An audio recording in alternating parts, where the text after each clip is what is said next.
Philip Dubé, that the fact that the stabbing was a one and done was critical in this case, and it wasn't in a place where you would think is a fatal wound normally. It just so happened she got lucky and hit a vessel there that caused him to bleed out. How important do you think that was in this whole scenario?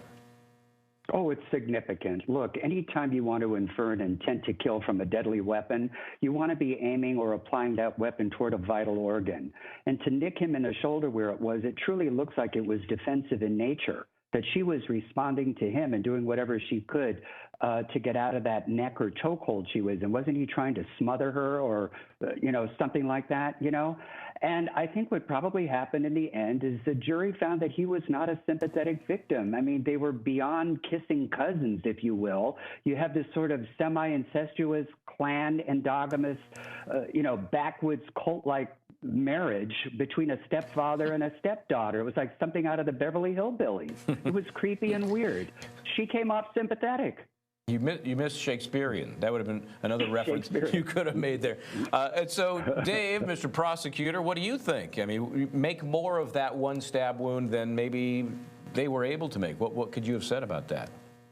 Yeah, first off, Phil's right. I mean, I think the jury disliked the victim. The whole stepfather, stepdaughter thing creeped them out.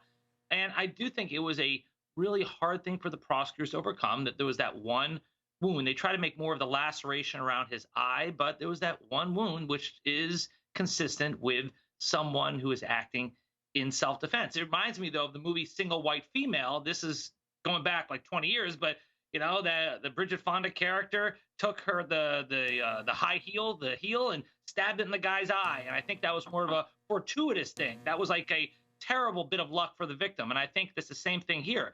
But it doesn't take away the fact that she allowed him to bleed to death and didn't call 911 for 11 hours. And that's why I think that this was probably a manslaughter case rather than a second-degree murder case.